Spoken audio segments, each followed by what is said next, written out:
Alors voici maintenant pour les explications de ce qu'on a fait avec Lorraine tout à l'heure. Bonjour Lorraine. Vous avez remarqué que je n'ai pas demandé à Lorraine de m'expliquer son objectif. J'aurais pu, comme on ferait en coaching ou en psychothérapie par exemple, et faire tous ces repérages oculaires, et on le fait aussi dans certaines situations.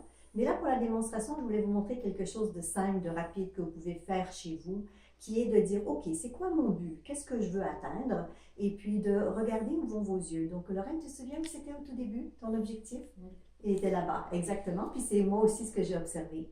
Donc, ça veut dire quoi? Mais ça veut dire que dans le cerveau de Lorraine, si on décortique le tout, il y a un encodage, il y a un emplacement dans lequel elle a déjà préparé son rêve, son désir, son objectif.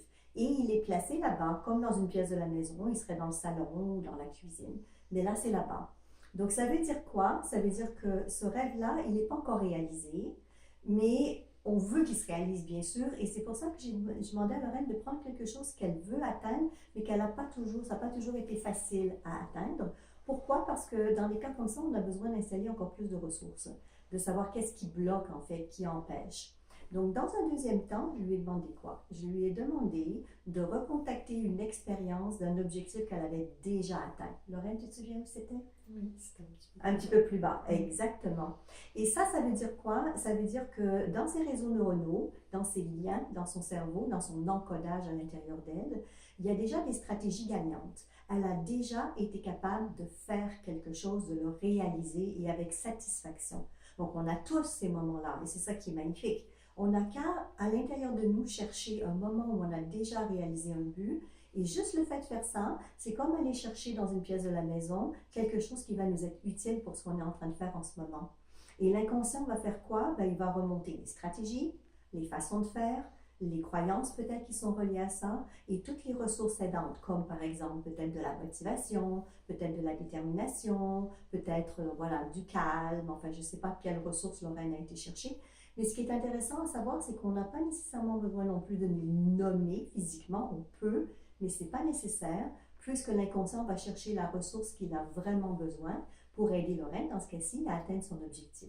Donc, ensuite, l'étape, c'était de relier l'objectif déjà atteint avec l'objectif désiré. Dans quel but? Ben, pour faire un transfert. C'est-à-dire que le cerveau aille chercher dans la pièce intérieure de notre maison, aille chercher les forces et les ressources que Lorraine a déjà mis en pratique pour les associer avec l'objectif qu'elle veut. En d'autres mots, si la dernière fois elle a été très motivée, ben la motivation va se transposer pour pouvoir atteindre l'objectif d'aujourd'hui.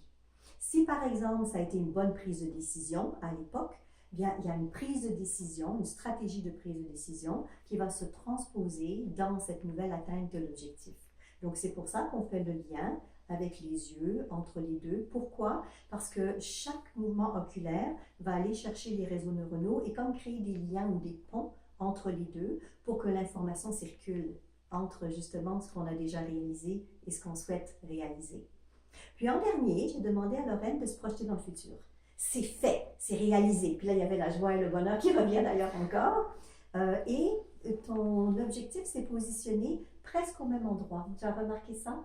C'est ça qui est intéressant, presque au même endroit que l'objectif du départ qu'elle voulait atteindre. Ça, c'est très bon signe. C'est pas toujours comme ça cependant.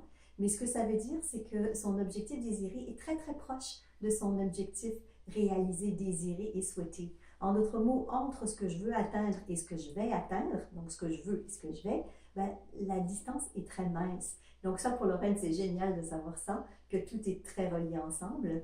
Donc, je demande aux gens de relier l'objectif déjà réalisé avec l'objectif déjà atteint et celui qui est projeté dans le futur pour la raison suivante, c'est que si on relie uniquement l'objectif désiré, c'est un souhait, mais ce n'est pas encore une réalité. Tant et aussi longtemps qu'on ne l'a pas placé dans le futur, qu'on n'a pas établi les réseaux neuronaux de réalisation de l'atteinte, ben, tout ça reste dans un rêve. Donc, c'est très important de faire aussi les liens avec l'objectif déjà réalisé, mais dans le futur. Alors, voici. Bonne pratique à vous tous.